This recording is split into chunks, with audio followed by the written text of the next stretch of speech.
With each passing day, I felt an increasing emptiness in my life. Emma, my wife of 10 years, seemed more and more detached and emotionless. I remembered that spark in her eyes when she used to look at me, remembered the passion of our embraces. But lately, none of that remained. Our marriage was gradually turning into a routine. We lived by a schedule, everything measured and predictable. In the morning, we ate the same breakfast, then went to work. In the evening, we sat down for dinner together, watched some TV, and went to bed. No surprises, no intrigue, no excitement. In bed, there was also complete calm. Our infrequent lovemaking resembled mechanical motions without emotion or feeling. Where had that unbridled passion that once burned between us gone? All attempts to revive our relationship shattered against Emma's stony wall of detachment. I didn't know what was going on in her soul. We almost stopped talking. That's when I started visiting that club. The unwritten rule was to appear in masks and not reveal your identity. It added an air of mystery and excitement. Here, no one knew me. I could be anyone, behave however I wanted. At the club, I found the attention, interest, and flirtation that I so desperately lacked at home. My dull son-in-law image dissolved, and I immersed myself in a whirlpool of sweet dreams and carnal pleasures. For the first time in a long while, I felt alive again. My constant companion in this realm of night was a woman in a black lace mask. She was as enigmatic and seductive as I wanted to appear. A flirtatious romance swirled between us, filled with hints and passionate glances. One evening, sipping a cocktail, I confessed to my masked lover, "You know, at home, no one understands me. My wife has drifted away, she's mired in routine and has stopped appreciating me and our relationship." The stranger nodded and covered my hand with her cool palm. "Oh, I understand you perfectly, dear. At home, it's sheer hell for me, too." Her voice was so soft and heartfelt that I wanted to lay my soul completely bare before her. And I told her all my fears, doubts, and disillusionment with marriage. The stranger listened without interrupting, nodding and caressing my fingers. "But I'm glad we can find refuge in this place. Here, no one knows who we are and we can be ourselves," she smiled enigmatically. "It doesn't matter who we are out there. What matters is who we are to each other here." After that conversation, my secret affair with the woman in the mask only grew stronger. Our meetings became more frequent and longer. When I was with her, it seemed my whole life had finally regained meaning and vibrancy. I found what I so craved: understanding, attention, flirtation, passion. Of course, this situation couldn't last forever. One day, the moment had to come when the masks would fall off and the truth would come out. And that fateful moment struck completely unexpectedly. The night was sultry and hot, as always in the height of summer. Mesmerizing strippers writhed on stage, their feathered show illuminating the club with flashes of bright colors and light. And I sat at my favorite table, unable to take my eyes off the girl across from me.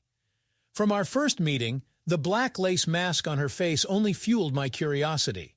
Who was this mysterious stranger who had bewitched me with her charm and understanding?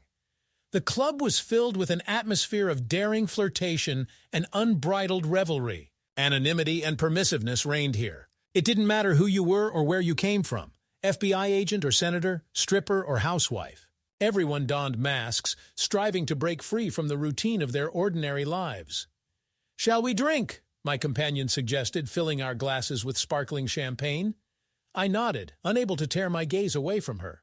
The stranger was clad in a sumptuous evening gown the color of the night sky, greedily hugging her seductive curves. In the glare of the bright lights, her tanned skin looked velvety, and her eyes sparkled like two deep pools.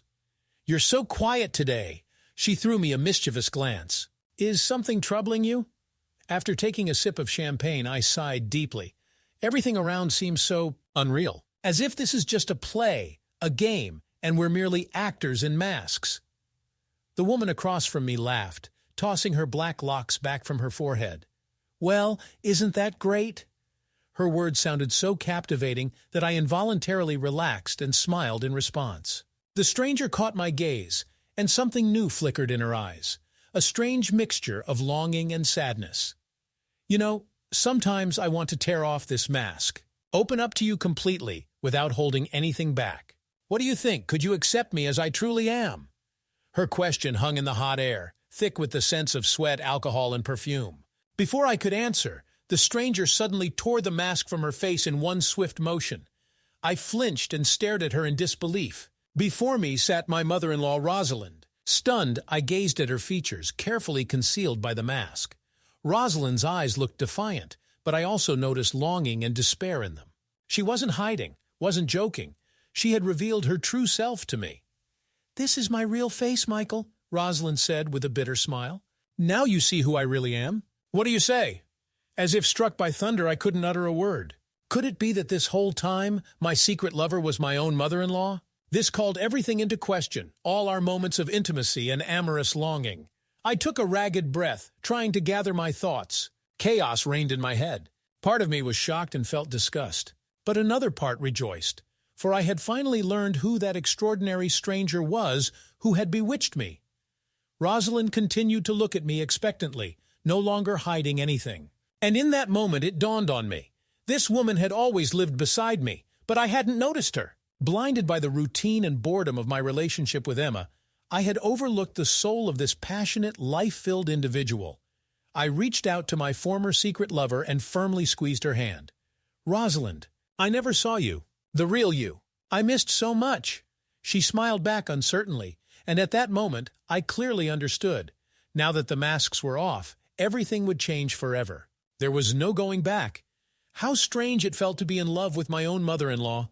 This feeling just wouldn't fit in my head. Every time I pictured our intimate moments with Rosalind, my hair stood on end from the realization of incestuous sin. And there was indeed an excess of sin. After the carefully guarded masks fell, our bond only strengthened. Now we could be ourselves without concealment or limitations. At first, Rosalind was still shy, embarrassed by how everything had turned out. But I did everything to dispel her fears and complexes. In her company, I didn't have to play the role of the perfect son-in-law and family man. I could allow myself to be daring, uninhibited, a passionate lover. Soon all shyness was left behind, and our affair took on a serious edge and sensuality. Rosalind transformed in my eyes, revealing herself as a passionate and fiery nature. In bed, she let loose completely, shedding all masks of propriety. One night, after another stormy night, she lay beside me, wrapped in a sheet. In the flickering light of the nightstand, I examined her body, noting every wrinkle, every hollow. Despite her age, Rosalind remained remarkably seductive. "What do you see?" she asked, noticing my studying gaze. "I see a beautiful woman." Without any masks or screens, I planted a kiss on her neck, inhaling the sweet scent of her perfume. Rosalind giggled and playfully pulled away. "You deceiver. I'm an old wrinkled hag, full of flaws." "Flaws are just reminders of a life lived." I ran my palm along her cheek. "And they only make you more alluring." My mother-in-law gave me one of those looks that promised a passionate storm. Our bodies intertwined once more in loving embraces without boundaries or prohibitions. Away from the walls of the club, out of sight of prying eyes, our relationship developed rapidly and unchecked. We uncovered sides of each other that we had kept tightly locked away from the rest of the world. Rosalind quenched her loneliness and unsatisfied thirst for passion, and I indulged fully after the enervating routine and boring marriage. We reveled in our secret affair, like wine from a forbidden cup. An intoxicating dizziness took hold of me at the mere sight of Rosalind. I basked in her attention and interest in me. In the evenings, I often had to twist and lie to Emma to justify my absence. But I did whatever it took to spend even a minute alone with my forbidden lover. With each passing day, our secret became more and more burdensome. Sooner or later, something had to happen. And it did, on that fateful evening. "Darling, how about going to a new place tonight?" Emma called out to me from the doorway of the apartment as I was about to dash off to meet Rosalind again. "I heard a trendy new nightclub opened downtown. Everyone's talking about it." I froze in my tracks, feeling a lump rise in my throat. Anything but that club.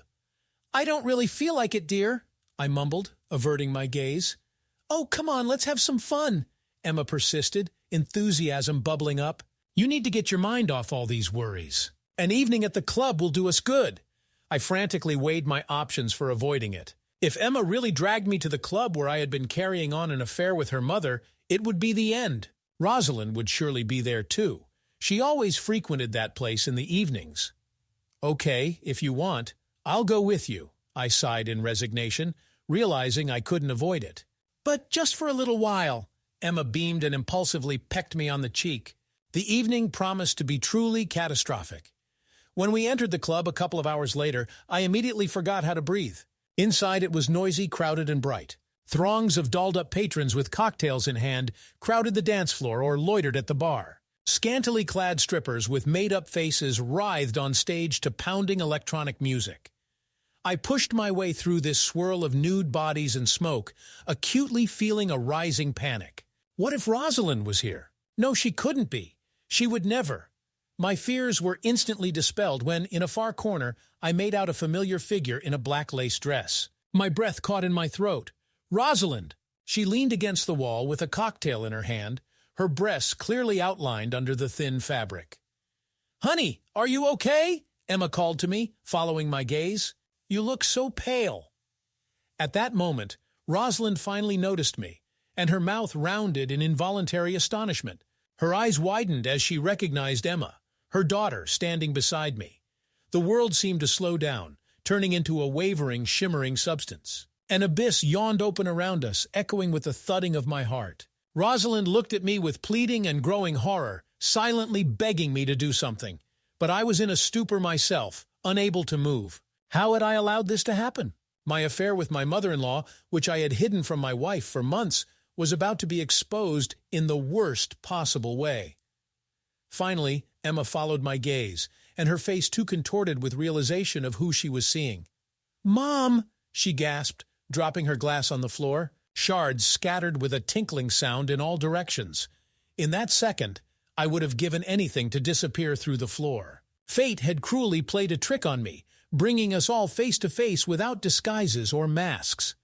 Rosalind took a few steps toward us, her lips moving, but I couldn't make out the words. Emma, on the other hand, simply froze, looking between her mother and me with a swiveling gaze. I saw how shattered trust and suspicion took hold of her. Emma's face contorted as if she had been slashed with a knife. "What? What's going on here?" she cried out in a faltering voice. I silently opened and closed my mouth, but the words escaped me. Rosalind, meanwhile, lowered her head, unable to meet her daughter's gaze. Suddenly, Emma turned and rushed for the exit, pushing past dancers and patrons in her way. Behind her shoulders remained only a trembling wave of heavy silence. Rosalind sank lifelessly onto the nearest chair and buried her face in her hands. And only then did I begin to realize the full horror of what had happened. Rosalind raised her tear-stained eyes to me. "Michael, how could this? What are we going to do now?" Her hands were trembling, and an expression of desperate anguish was frozen on her face. Streams of tears ran down her cheeks. I remained silent, unable to find the words. A rising wave of panic welled up inside me. It all happened so suddenly in one fateful moment. The veil of secrecy fell away, and our bond with Rosalind stood exposed in all its vile nakedness. Emma saw everything. She understood and left, shattered, emptied, her world crumbling in an instant. And I became the one who destroyed it. My mind frantically grasped for justifications, for a way out. But whichever way I turned, I hit a dead end. I could have rushed to chase after Emma, fallen to my knees before her, and begged for forgiveness. I could have said it was just a misunderstanding, a hallucination, a figment of a sick imagination. But what words could justify what she had seen with her own eyes? My relationship with Rosalind was an indisputable fact. Or I could have fled from here, left everything as it was, and delivered Emma her bitter sentence. Pack my bags, file for divorce, and try to start a new life with Rosalind. But what kind of life would that be? It would be poisoned by shame and disgrace until the end of days. One way or another, Emma already knew, and her heart was shattered, splintered into pieces by the revelation that her husband and her own mother had become entangled in a sinful affair behind her back. Trust was lost forever. Any words of justification would look like pitiful, lying attempts. Rosalind continued to gaze at me silently, a mixture of hope and guilt in her eyes. I suddenly realized that she was waiting for me to make a decision about what to do with our little dirty secret that was bursting out in all its ugliness. Once again, I felt the weight of the burden on my shoulders, as I had on the first day I moved in with Rosalind. Back then, I was drowning in domestic routine and lack of prospects. Salvation came in the form of secret meetings with the stranger from the club, who I later learned was my mother-in-law. Our sinful bond became that breath of fresh air that helped me survive the dead mundanity. It helped me realize how deeply I had strayed in my search for passion, desperately clinging to anything that could save me. But now, this salvation risked engulfing me completely, destroying everything I had left. Two paths loomed before me. One represented an abyss, dark and cavernous, where Rosalind's sweet embraces and my frenzied craving for the forbidden fruit irresistibly drew me. The other was a well-trodden rut, a return to what I had, albeit gray and joyless, but stable. I stared into Rosalind with a bottomless gaze. She attracted me with superhuman force, threatening to subjugate me completely. But I had to master myself. For the future, for the sake of all that was dear. "Rosalind, forgive me," I whispered with trembling lips. "Forgive me. We must stop. Right now." I turned away, feeling the emptiness within every cell. It seemed as if I had guzzled down a potent poison, and now I was forced to discard my fatal addiction. Rosalind fell silent in response, no longer finding words. She lowered her head, accepting my verdict. I had chosen grayness and lies, and at the same time, I had ripped myself free from the prison of the forbidden. Where this new path would lead, and what I would find at its end was unclear. But I was firmly determined to walk it, leaving behind the abyss of sin and ruin. Anything to avoid complete destruction.